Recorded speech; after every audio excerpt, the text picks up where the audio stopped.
요즘 현대인의 질병 가운데 참 무서운 질병이 하나가 있죠. 이 뇌졸중이죠, 뇌졸중. 뇌에 분포하는 이 동맥혈관이 혈전으로 인해서 이렇게 막히거나 이렇게 터지는 그런 뇌졸중. 그래서 이 뇌출혈로 인해서 정상적으로 먹고 운동하고 살던 사람의 삶이 이 뇌졸중으로 인해서 완전히 바뀌어지는 경우들을 이렇게 종종 보게 되어집니다. 최근에도 이렇게 알고 있는 그런 목사님들 가운데 뇌졸중이 되어지면서 목회를 그만둬야 할 만큼 심각하게 어려운 일들을 경험하는 것을 보면서 참 무서운 병이구나라는 것들을 생각해 보게 되었습니다. 몸이 약간 마비 증사가 오거나 좀 이렇게 팔이나 다리를 못 쓰는 정도는 그나마 괜찮지만 이 전신마비 쪽으로 이렇게 가게 되어질 때는 참 너무 안타까운 모습을 보여주는 병이 아닌가 생각합니다. 그래서 저도 이 병이 참 무섭다. 이게 이제 고혈압이 되면 이제 이런 병이 또 오잖아요. 그래서 저도 이 병에 안 걸리기 위해서 혈압약을 먹고 있습니다. 건강을 지키려고 집안에서 조금씩 또 운동도 좀 추운 겨울에 하면서 건강을 지키려고 합니다. 여러분도 건강을 잘 지키셔야 돼요. 건강은 언제 지켜야 돼요? 건강할 때 지키는 거예요. 건강할 때. 오늘 성경에 나오는 이 중풍병자의 사건이 나오는데요. 이 뇌졸중 환자예요. 뇌졸중 환자. 안타까운 것은 이 뇌졸중으로 인해서 전신마비가 온 것 같아요. 오늘 성경을 보니까 이 뇌졸중으로 일어나지를 못하고 있어요. 누워있는, 손발을 전혀 쓸 수 없는, 다른 사람의 도움이 없으면 살 수 없는 너무 불행한 사람이 되어버린 것이죠. 언제 그랬는지 정확히 잘 모르겠지만 아마 성인이 되어서 그랬을 가능성이 높아요. 보통 이 병은 성인병이거든요. 그런데 오늘 이 사람이 오늘 하나님의 말씀을 알게 되어지고 예수님에 대한 소식을 듣게 되어지면서 오늘 그를 동조하고 그를 불쌍히 여기는 사람들과 함께 오늘 이 사람이 침상에 누워진 채 오늘 예수 그리스도께로 나오는 사건입니다. 그래서 예수님께 나오는데 예수님이 한 집안의 마당에서 말씀을 전하다 보니까 예수님 주변으로 너무 많은 사람이 몰려든 거예요. 들어갈 틈이 없는 거죠. 그래 오늘 이 사람들이 중풍병자를 데리고 집 2층, 그러니까 옥상이죠. 바깥에 있는 계단을 통해서 올라가서 옥상으로 올라가서 평평한 그 옥상에 그 이제 흙으로 된 기와겠죠. 기와를 제거하고 그 밑에 예전에 무슨 지금처럼 콘크리트가 아니니까 지금 옛날 집들처럼 이렇게 이제 석가래 이렇게 놓고 그 위에다 이제 집들 놓고 진흙 놓고 왜 그런 그 고전적인 방법이었던 것 같아요. 그러니까 이제 기와를 걷어내고 이제 집이나 이제 그런 것들을 진흙을 제거하고 나니까 이제 뼈대만 남은 그 틈 안으로 이제 침상을 내릴 수 있는 공간이 나왔던 것 같아요. 그래서 그 공간으로 이 중풍병자를 간이 침대채로 그대로 이렇게 내립니다. 그리고 예수 그리스도를 이 중풍병자가 만나게 되어지면서 그의 죄와 그의 질병이 예수님의 능력으로 깨끗하게 치료되어지는 놀라운 사건을 오늘 우리가 이 본문을 통해서 바라보게 됩니다. 성경을 좀 여러 번 읽으시는 분들은 너무 익히 잘 아는 말씀이에요. 너무 익히 잘 아는 말씀이지만 저는 오늘 여러분과 함께 이 익히 잘 아는 말씀 가운데서 다시 한번 이 말씀을 통해서 여러분과 함께 귀한 진리들을 좀 나눠보고자 합니다. 먼저 저는 이 중풍병자와 그 중풍병자를 실어 날랐던 최소 4명 정도 되겠죠. 최소 4명. 이 사람들의 믿음은 도대체 어떤 믿음이었을까? 어떤 믿음을 갖고 있었는가? 아마 우리와 같은 믿음의 수준은 아니었어요.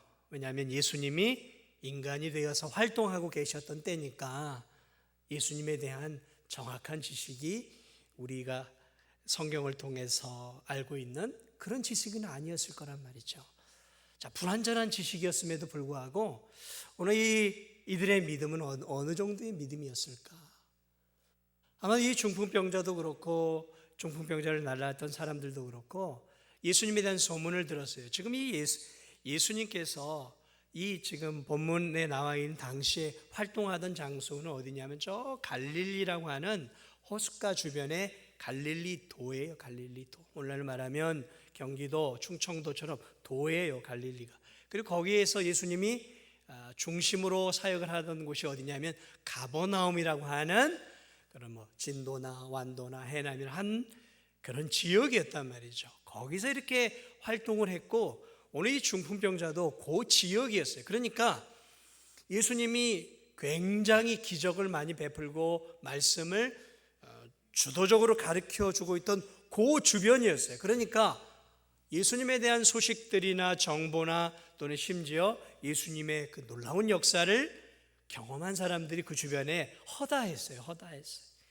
그러니 전신마비가 되어 있었던 이 중풍병자도 그 소식을 자연스럽게 가족과 친구나 친척을 통해서 접해 들었다라는 것이죠. 그러면서 이 병자의 마음속에 무슨 마음이 들었을까요? 예수님이라면 의사도 고칠 수 없는 이 질병 고칠 수 있겠구나라는 그 어떤 확신이 찾아왔던 것 같아요. 우리는 이것을 뭐라고 얘기하냐면 믿음이라 그래요. 믿음.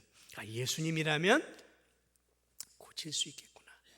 그러나 여러분 아시겠지만 이 중풍병자는 스스로 움직일 수 없는 전신마비였단 말이죠. 누군가의 도움이 없으면 단 한 발자국도 움직일 수 없는 사람이었어요. 도와줘야 될 거 아닙니까? 근데 놀랍게도 그 주변에 그에게 말씀을 전해주었던, 예수님에 대한 소식을 전해줬던 가까운 아마 가족일 수도 있고 친구일 수도 있고 또 가깝게 교제했던 마을 사람일 수도 있겠죠. 어쨌든 이 사람들 가운데서도 이 중풍병자와 동일한 예수님에 대한 믿음을 가진 사람들이 있었던 것 같아요. 그래 이 사람들이 마음이 어떻게 되냐면 의기투합을 한 것이죠. 우리 이 병자를 예수님께로 데려가자. 지금 예수님이 하시는 역사들을 보니까 귀신도 내어 쫓고 눈먼 자의 눈도 치료해 주시고 안진뱅이의 다리를 치료해서 걷게 하시고 나병 환자를 깨끗하게 하시고 이런 놀라운 기적을 일으키시는 예수님이라면 이런 중풍병 이 뇌졸중 환자도 치료해 주실 수 있지 않겠느냐. 이들의 마음이 하나가 되었어요. 의기투합이 되었어요. 예수님이 하나님의 아들이요 우리의 구주입니다라는 그 신앙까지 가지는 못했지만 적어도 이들의 마음속에는 저분은 분명히 하나님께서 은혜를 주고 하나님의 능력이 임하는 최소한 선지자다. 그 정도까지는 간 거예요. 아니면 거기서 한 걸음 더 나아가서 어쩌면 우리가 기다리는 메시아일 수도 있어 라는 그러한 그 정도의 믿음은 지금 이들에게 있었던 것 같아요. 그러한 믿음들이 생겨나면서 이제 이들의 마음속에 무슨 마음이 들어왔겠어요? 그럼 가자. 예수님을 만나자. 찾아가자 라는 이제 예수님을 만나고자 하는 열정과 열심, 간절함들이 이들의 마음속에 생겨나기 시작을 한 거죠. 그러겠죠. 이제 예수님에 대한 지식과 믿음을 가졌고 예수님이 치료해 줄 수 있다라는 믿음이 생겼으면 이제 그 믿음대로 예수님을 만나고자 하는 열정이 생기는 것이죠. 열심, 간절함이죠. 간절함이 생기기 시작한 거예요. 간절함. 그래서 이들이 이제 그 간절한 열정을 가지고 무엇을 결정을 하냐면 이 환자를 이제 간이침대에 누워서 최소 4명이서 이렇게 들고 예수님이 지금 계신 곳으로 마을 길을 통과해 가는 것이었어요. 여러분 그렇습니다. 믿음이라는 것은 아는 것에 끝나는 게 아니에요. 예수님을 아는 믿음이 생기면 믿음은 행함이에요. 행함. 그래서 야고보 사도도 행함이 없는 믿음은 죽은 믿음이라 그랬어요. 여러분 이제 예수님을 아는 믿음이 생겼단 말이죠. 불완전하지만 치료해 줄 거라는 믿음이 생겼다면 이제 예수님을 향해 가야 되는 거죠. 그게 맞는 거 아니겠습니까? 그게 믿음 아니겠어요? 그래 이들이 중풍병자를 간이침대에 뉘어놓고 이제 들고 이제 지금 예수님을 향해 갑니다. 얼마나 걸렸는지 모르겠어요. 500km가 아니라 500m, 1000m, 뭐 2, 3km 될 수도 있겠죠. 반경이 그리 적지는 않았을 거니까. 그런데 여러분 이렇게 끌고 이렇게 메고 들고 가는 게 쉬운 일이었겠어요? 어렵단 말이죠. 여러분, 한 사람이 이 세상을 떠나 이제 무덤에 이렇게 묻힐 때, 장례할 때 이렇게 보면 운구를 합니다. 땅 속에 넣을 때 운구를 하면 보통 이 장례식장에서 이렇게 이제 차에 싣고 또 이렇게 가서 또 산소에 이렇게 가는 과정이 있어요. 그런데 저도 한번 들어봤는데요, 6명이 들어도요 굉장히 무거워요. 굉장히 무거워요. 6명이 들어도. 그런데 지금 살아있는 이 사람을 끌고 최소 뭐 한 서너 명 이상이 장정이 들었겠죠. 여러분 굉장히 무거웠을 거예요. 얼마나 걸렸는지 모르지만 어쨌든 예수님을 이제 만나야 되겠다라는 그 믿음이 이제 간절함으로 바뀌어서 이들은 이제 예수님을 향해 나아갑니다. 첫 번째 장애물이 뭐예요? 무거워요. 그리고 끌고 나가는 게 얼마나 쉽지 않았겠습니까? 그런데 예수님이 계신 곳까지 왔어요. 왔는데 웬걸요, 더 큰 장애물들이 그들에게 지금 놓여져 있네요. 지금 예수님이 한 집안의 아마 마당에서, 큰 마당에서 말씀을 가르치고 있는데, 예수님은 당시에 슈퍼스타였어요. 여러분의 질병을 치료해 주는 사람이 이 동네에 용한 의원이 하나 있다고 해보세요. 아주 용한 의원. 그 사람에게 가면 치료해 주는 아주 용한 의원이 있다고 하면 얼마나 많은 사람이 몰려가겠습니까?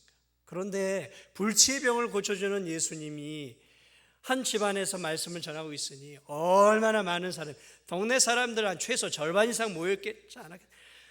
인산이를 잃었을 거예요. 이 사람들이 힘겹게 가보니까 이게 뚫고 들어갈 수가 없는 거죠. 도무지 들어갈 수가 없는 거예요. 더군다나 이 환우를 데리고 어떻게 들어가겠습니까? 한 사람이 비집고 들어가기도 욕먹고 힘든데, 간이 침대에 누워있는 이 전신마비의 중풍병자를 데리고 어떻게 들어가냔 말이죠. 성경은 기록되어 있지 않지만 이들이 잠시 상의하지 않았을까요? 아마도 의논했겠죠. 어떻게 해야 되지 우리? 여기서 끝내야 되나? 안 될 것 같아. 지금 이 상황 들어갈 수가 없잖아. 그 환우에게도 물었겠죠. 어떻게 하면 좋겠냐고 우리가. 그런데 놀랍게도 이 사람들이 하나의 의견을 도출했어요. 여기까지 왔는데 우리가 포기할 수 없잖아. 예수님 만나면 치료받을 수 있는데 이 무리가 좀 있고 우리 앞에 예수님을 만나는 장애물이 있다고, 여기서 우리가 포기할 수 없잖아. 예수님 만나야 될 거 아니냐고. 그래서 5명의 사람이 의견의 합의를 봤어요. 그러면 어떻게 하지? 방법이 없잖아. 그러면 지붕으로 가자. 그 지붕을 통해서라도 어떻게 해보자. 그렇게 이들의 이 열정과 간절함은 예수님을 만나기 위한 창의적인 방법을 생각해내게 돼요. 예수님을 만나는 간절함과 열망이 있으면 창의적인 방법이 생각이 나는 거예요. 여러분, 이게 우리 삶에 중요한 거예요. 예수님을 향한 뜨거운 간절함은 우리를 하여금 어떤 장애물이 있어도 창의적인 접근을 통해 예수님께 가는 거예요. 예배 자리로 가는 거예요. 기도의 자리로 가는 거예요. 거기서 머무르지 않아요. 왜? 예수님께로 가야 내 인생의 문제가 해결될 수 있으니까. 그리고 이들이 올라가자. 아마 이 환자를 꽁꽁 묶었을지 몰라요. 왜냐하면 여러분, 이 계단을 타고 이제 올라가야 된단 말이죠. 그러니 바깥쪽 계단에 그게 쉽겠어요. 사람 한 사람 올라가기도 쉽지 않을 텐데, 그 중풍병자 이 간이 침대를 끌고 4사람 이상이 올라가려고 중심을 잡고 올라가려고 하면 굉장히 위험한 거예요. 잘못 떨어지면 더 큰 문제가 생긴단 말이죠. 그러니까 균형을 잡고 아마 이렇게 뭐 밑에 있는 사람은 이렇게 들고 올라갔겠죠. 아래에 있는 사람은 위에 있는 사람이 이렇게 낮추고 평행을 잡아야 될 거 아닙니까? 굉장히 위험한 가운데서 지붕에 올라갔단 말이죠. 그런데 여러분, 그게 끝이 아니잖아요. 예수님은 지붕 밑에 계셔요. 지붕 밑에. 아마도 이렇게 이런 뭐라 그러십니까? 방안이 아니라 이 바깥쪽까지 이렇게 지붕이 이렇게 돼 있었단 말이죠. 그 예수님이 계신 곳쯤 해서 이제 그들이 또 결심을 하는 시간들이 있었겠죠. 야, 이걸 파야 되나? 그럼 왜요? 그 밑에서 지금 수많은 사람들이 예수님의 지금 가르침을 듣고 있었단 말이죠. 그걸 뜯어내는 그런 과정 속에서 아마 먼지나 이런 흙부스러기도 아래로 떨어질 수도 있고 예수님의 가르침을 방해하지 않았겠냔 말이죠. 잠시 고민이 있었지만 그래도 예수님을 만나야 이 환자가 살 거야 라는 그 분명한 확신이 없었다면 그 지붕을 뜯어낼 수 있었겠습니까? 여러분이라면 그 지붕을 뜯어낼 수 있었겠어요? 살 수 있는 확신이 없었으면, 예수님을 만나 살 수 있는 확신이 없었으면 그들은 그런 무모한 행동을 절대로 하지 않았을 거예요. 아무리 생각해도 그건 무모한 행동이에요. 확신이 없으면. 그런데 이들에게는 확신이 있었어요. 예수님께로 데려가기만 하면 예수님이 치료해 줄 것이라는, 긍휼을 베풀어 줄 것이라는, 은혜를 베풀어 줄 것이라는 확신이 있었다라는 것이죠. 그래 지붕을 뜯어내기 시작합니다. 지금처럼 우리 지붕처럼 막 시멘트 콘크리트로 이렇게 해놓은 게 아니에요. 당시에는 다 흙벽돌 아니겠습니까? 흙기와니까 흙기와를 이제 뜯어내고 그 밑에 이제 있었겠죠. 석가래도 있고 그 위에 진흙 이런 것들로 해놨을 거 아니겠습니까? 뜯어냈겠죠. 부스러기도 아래로 막 떨어져서 아마 뜯어내는 과정 속에 예수님은 가르침을 멈췄고 사람들은 웅성거리며 지붕을 봤겠죠. 지붕이 막 뚫리고 햇빛이 비치고 그 안에서 지금 저 위에서 사람들이 지금 뭔가를 하고 있단 말이죠. 그러니까 예수님과 군중들이 위를 바라보고 있었을 거예요. 그러더니 놀랍게도 간이 침상에 있는 한 중풍병자가 내려오기 시작합니다. 사람들은 알았을 거예요. 저 중풍병자가 누구인지 왜 몰랐겠어요? 마을 사람들이 다 알고 있어요. 저 집 개똥의 아버지 아니야 하면서 그 중풍병자의 침상이 내려오고 사람들은 바라보고 있어. 위에 있는 사람들은 뭘 했겠어요? 야, 균형 맞춰. 오른쪽으로 쏠렸잖아 하면서 사람들이 균형을 맞추면서 내리고 있단 말이죠. 가끔 장례를 집례하면서 관을 땅속에 묻는 것들을 이렇게 지켜봐요. 그냥 넣을 수 없잖아요. 그러니까 밑에다가 하얀 끈을 2개를 이렇게 놓고 최소 4사람이 양쪽에서 관을 집어넣는 그 땅판 곳에다가 이렇게 균형을 맞추더라고요. 그렇게 균형을 맞추면서 한 1m도 안 될까요? 그 정도밖에 안 되는데도 한 4사람이 아주 신중하게 중심을 잡고 이렇게 내려요. 쉽지 않은 일이거든요, 그것도. 그런데 여러분 보세요. 2층에서 최소 2-3m 되지 않겠습니까? 거기서 간이 침대에 누워있는 그 중풍병자가 떨어지면 안 되잖아요. 얼마나 조심스럽게 그들이 자 중심을 맞추고 하나 둘 셋 하면서 천천히 내리고 있지 않았겠어요? 한번 여러분 이렇게 우리가 조금만 상상의 나래를 펴본다면 그때 그 상황은 굉장히 흥미로우면서도 놀라운 상황이었을 거예요. 그리고 그 모든 예수님께로 나오는 여러 장애물들을 뚫고 마침내 침상은 내려졌고 우리가 알고 있는 것처럼 사랑이 많은 예수 그리스도는 먼저 그의 죄를 용서해 주고 놀랍게도 그의 죄를 먼저 용서를 해주고 있어요. 20절을 보면 참 이런 말씀이 있어요. 오늘 20절을 보면 예수께서 그들의 믿음을 보시고 믿음을 보았다. 뭘 믿었을까요? 예수님의 능력, 예수님의 사랑, 예수님에게로 가면 적어도 이 환자가 치유될 것이라는 그 믿음, 예수님 그걸 보셨어요.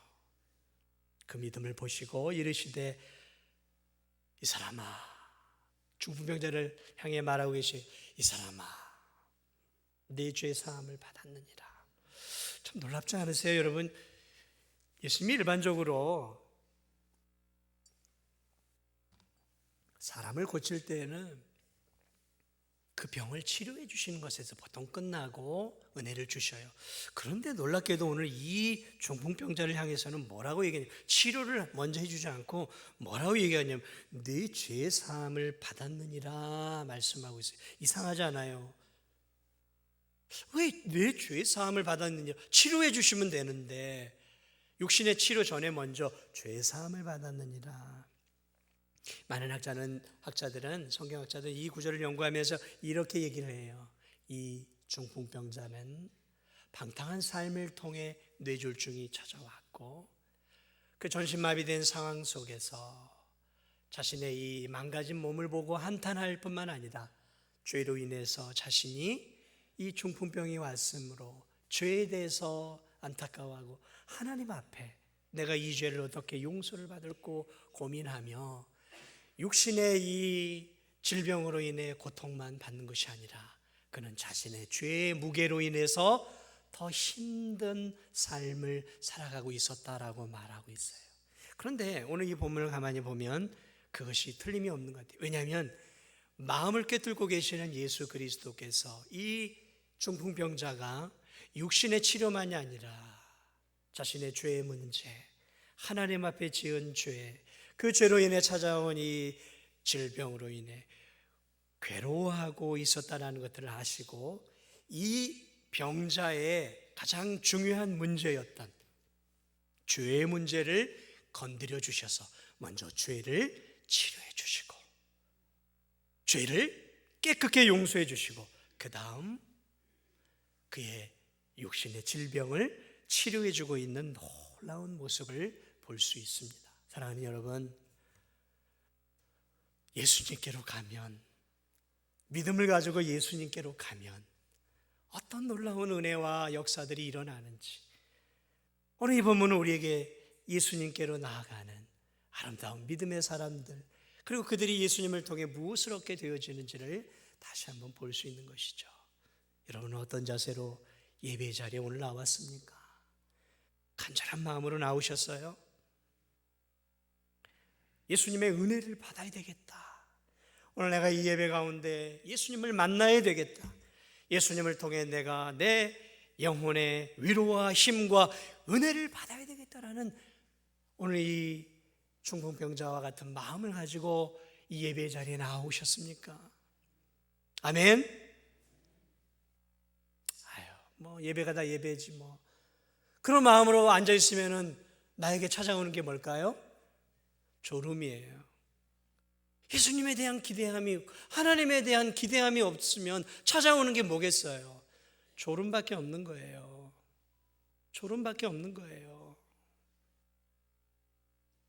오늘 이 본문에 참 안타까운 사람들이 있어요. 오늘 이 17절을 보니까 하루는 가르치실 때 갈릴리의 각 마을과 유대와 예루살렘에서 온 바리새인과 율법 교사들이 앉았는데, 놀랍게도 전국 각지에서 유명한 율법을 가르치는 학자들이, 백성들의 존경을 받는 높은 위치에 있는 사람들이 놀랍게도 지금 이 예수님의 가르침을 받기 위해서 놀랍게도 예수님의 가르치는 그 현장에 앉아 있었다라는 거예요. 율법 교사들이, 백성들의 존경을 받는 높은 사람들이 전국 각지에서 왔어요. 지금 보니까 사마리아에서, 예루살렘에서, 유대에서, 그리고 지금 마을에서 왔단 말이죠.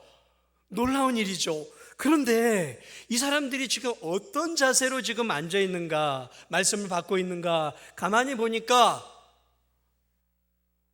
중풍병자와 예수님을 찾아온 그러한 그 간절함이 있었던 것이 아니라 이 사람들의 마음속엔 지금 예수님 말씀을 듣기에 앉아있는데 어떤 자세로 앉아있냐면 호기심을 지금 갖고 앉아있는 거예요. 호기심을. 뭘 가르칠까? 그리고 이렇게 팔짱을 끼고 지금 팔짱을 끼고 있는 거예요. 팔짱을 끼고 뭘 가르치나?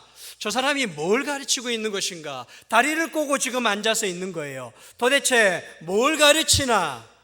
저 사람들이 지금 우리의 인기를 백성으로부터 지금 다 뺏어가고 있는데 저 예수라는 자는 도대체 어떤 자인가? 겸손한 마음, 은혜를 받고자 하는, 도대체 예수님은 어떤 분이실까라는 그런 겸허한 자세로 예수님의 말씀을 듣기 위해 앉아있는 게 아니라 다리를 꼬고 팔짱을 끼고 앉아있는 거예요. 앉아있는 거예요. 그것을 어떻게 할 수 있냐고요? 예수님이 이 중풍병자를 향해서 네 죄 사함을 받았느니라 라고 말씀할 때 그 팔짱을 끼고 듣고 있었던 바리새인과 율법 교사들이 뭐라고 생각하고 있냐면 마음속에 저 사람 뭐야? 하나님만이 죄 사함을 줄 수 있는데 자기가 뭔데 죄를 용서하고 있어. 저 사람 하나님을 모독하는 자이구만 하고 마음속으로 생각하고 있었어요. 마음속으로 21절을 보니까 서기관과 바리새인들이 생각하여 이르되 이 신성 모독하는 자가 누구냐? 오직 하나님 외에 누가 능히 죄를 사하겠느냐? 그러니까 괘씸하다는 듯이 지금 보고 생각하고 있었다라는 거죠. 그들의 마음속에 예수님을 향한 열린 마음, 예수님을 통해서 뭔가 예수님을 통해 은혜를 받고자 하는 마음이 아니라 예수님의 죄를 지적하고 힐난하고 그런 흠을 잡기 위해서 이러고 오늘날 말하면 이러고 예배를 드리고 있는 거예요. 저 목사 뭘 얼마나 잘 가르치고 있나 보자, 뭐 실수하는 거 없나, 이런 자세로 지금 앉아 있었다라는 거예요. 앉아 있었다는 거죠. 그 놀라운 은혜의 자리 앞에 그런 자세로 지금 예수님이 가르쳤으니까 예수님이 설교자죠. 예수님이 설교하는 예배 자리에 그런 자세로 앉아 있었어요. 여러분, 그런 자세로 앉아 있는 이들에게 주어지는 게 무엇이었을까요? 은혜였을까요? 치유였을까요? 회복이었을까요? 아니요. 책망을 지금 받고 있어요. 책망을. 그 놀라운 자리에, 은혜의 자리에 앉아 있었지만 이들이 예수님에게 받았던 것은 책망이었어요. 책망. 너희가 도대체 무슨 생각을 하고 있느냐?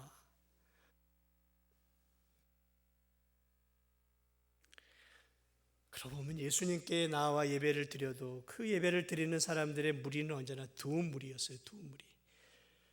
한 무리의 사람들은 가난한 마음을 가지고 찾아왔어요. 그가 누구든 가난한 마음, 예수님의 은혜가 없으면 안 된다는, 그것이 질병이든 마음의 치료든 그것이 영혼의 구원이든 가난한 마음으로, 겸손한 마음으로 장애를 뚫고 예수님께 나와서 은혜를 구하는 무리들이 있었어요. 언제나. 그러나 예수님 가까이 왔던 또 하나의 무리는 호기심을 갖고 왔어요. 뭐 하나, 어디 기적 베푸나, 뭘 가르치나. 예수님에 대한 열린 마음이 아니라 뭔가 이렇게 흠을 잡고 비난거리를 예수님에 대해 기대함이 없는 거예요. 기대함이 없이 그냥 나오는 거예요. 저는 오늘 이 본문을 바라보면서 그런 생각을 했어요. 그랬구나. 교회에 예배 자리에 나온다고 해서 다 이런 중풍병자와 중풍병자를 돕고 있던 이 친구들의 마음이 아니구나. 은혜를 받아야 되겠다라는 간절한 마음, 예배를 통해 하나님께 영광을 돌려야 되겠다는 마음. 하나님, 이번 주의 주일은 나에게 예배를 통해 어떤 은혜를 주시겠습니까? 주님, 나는 갈급합니다. 은혜가 필요합니다. 이 죄 많은 세상, 이 각박한 세상에서 하나님의 은혜가 없으면 하나님, 나 살아갈 수 없어. 예배 가운데 은혜를 좀 주세요. 마음의 평안을 주시고 기쁨을 회복시켜 주시고 더 큰 믿음의 은혜를 주옵소서라고 간절한 마음으로 예배 자리 나와 간절한 마음으로 주님을 찾고 간절한 마음으로 이 찬양을 올려드리고 간절한 마음으로 설교를 들으면서 설교 가운데서 주님이 내게 어떤 말씀을 주실까라는 사모하는 마음으로 예배 자리에 온 성도들에게 하나님이 주시는 것은 은혜죠. 그러나 예배 자리에 나오면서 또 주일이구만, 또 예배 드려야지, 그냥 습관적으로, 그냥 의식적으로, 형식적으로 예배 자리에 나와서 내가 직분자고 내가 그래도 신앙생활 하는 사람이니까 예배 드려야지 하면서 예배 자리에 앉아있지만 간절한 마음도 없고 주님을 찾고자 하는 뜨거운 마음도 없고 냉랭한 마음, 사모하는 마음이 아니라 그냥 형식적인 마음으로 앉아서 예배를 드리면, 여러분, 누가 은혜를 받을 수 있겠어요? 누가 주님을 만나겠습니까? 누가 그 빈 마음 속에 채워지는 은혜를 경험할 수 있겠습니까? 오늘 두 무리가 예수님께로 왔어요. 한 무리는 편안하게 왔어요. 편안하게. 그러나 그들의 마음은 공허했어요. 그러나 한 무리는 예수님께 나오는 과정이 너무너무 험했어요. 장벽들이 많았어요. 그러나 예수님께로만 가면 치유의 역사를 주실 거야. 예수님은 좋으신 분이니까. 그러면서 그 어려운 과정을 뚫고 예수 그리스도께로 왔던 이 또 하나의 무리들, 저는 이 두 무리들을 가만히 묵상하면서 그렇구나, 그때나 지금이나 예수님께로 나아올 무리들은 언제나 두 무리구나. 사랑하는 여러분, 누가 은혜를 받겠습니까? 누가 예수님의 사랑을 경험하겠습니까? 어떤 사람이 경험하겠습니까? 여러분은 어떤 분이십니까? 여러분은 어떤 자세로 지금 이 예배의 자리에 나와 있습니까? 어떤 마음으로 지금 삶 속에서 하나님 앞에 기도하고 어떤 마음으로 하나님 말씀을 읽습니까? 그저 읽어야 되니까 읽습니까?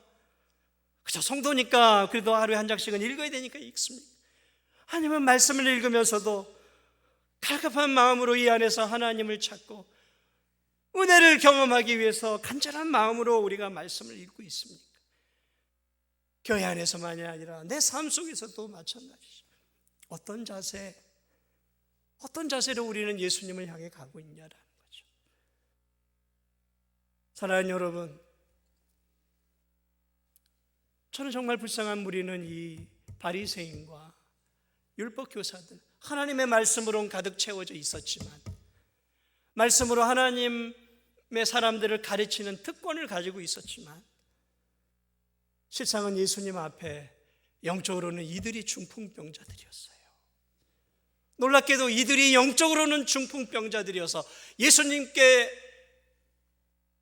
앞에까지는 갔지만 그들의 영혼은 중풍병자여서 예수님을 만나고 싶지도 않고 예수님에게 손을 뻗지도 않고 예수님을 향해 주님이라고 외치지도 못했어요. 누가 진정으로 불쌍한 자입니까? 사진은 멀쩡하지만 예수님을 향해 그 마음이 죽어 있었던, 그 마음이 마비되어서 있던 이 사람들이야말로 진정한 중풍병자가 아니겠습니까? 이들을 향해 오늘 예수 그리스도가 보인 이 반응을 우리가 잊어서는 안 돼요. 이들을 향해 꾸짖지 않습니까?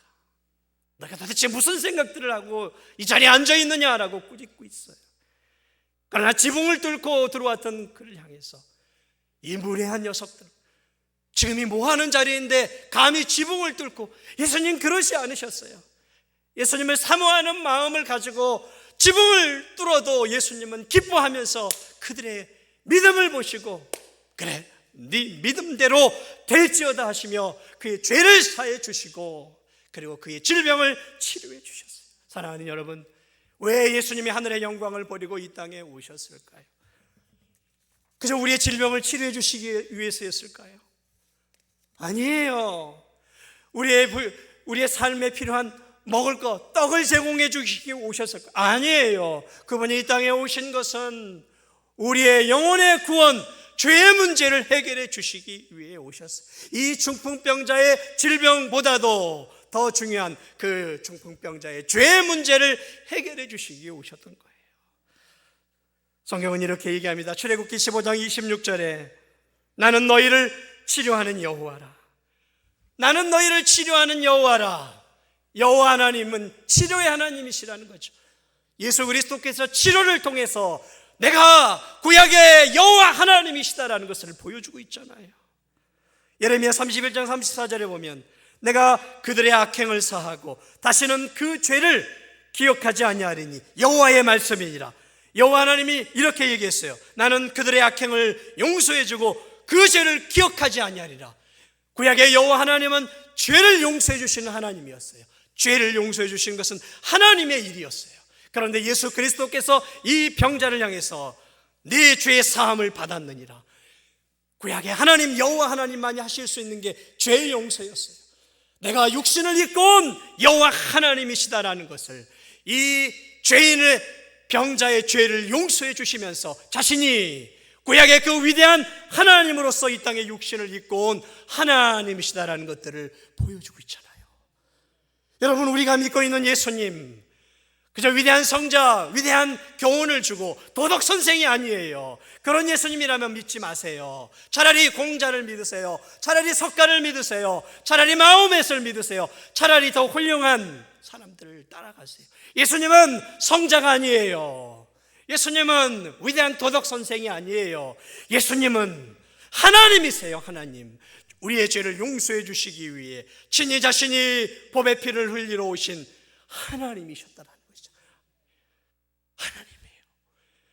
우린 그 하나님을 믿는 거예요. 육신을 입고 오신 하나님, 그분이 예수 그리스도예요. 오늘 여러분은 어떤 마음으로 이 자리에 오셨는지 몰라요. 그러나 여러분, 이 예수님을 믿으셔야 돼요. 죄를 용서해 주실 수 있는, 그 죄를 용서해 주시기 위해 자신의 피를 아낌없이 대신 흘려주신 그 예수 그리스도, 하나님, 그 하나님, 우리의 죄의 문제만이 아니라 삶의 피로도 넉넉하게 겸허한 마음으로 주께 나와 은혜를 구하는 자에게는 풍성한 은혜와 복을 내려주시는 그 예수 그리스도, 그 예수 그리스도를 올 한 해도 여러분이 하나님으로 믿으시고 그 예수 그리스도께 가까이 가세요. 겸허한 마음으로 예배 자리에 와서 은혜를 구하고 삶 속에, 기도와 말씀 속에 은혜를 구하며 예수님께로 갈 때 그분은 우리를 실망시키지 않으실 거예요. 풍성한 은혜와 풍성한 복으로 올 한 해도 저와 여러분들에게 은혜를 주실 예수님을 믿고 그 믿음 안에 살아가는 저와 우리 성도들이 되시기를 주님의 이름으로 축복을 드립니다. 우리 시간 기도하기를 원합니다.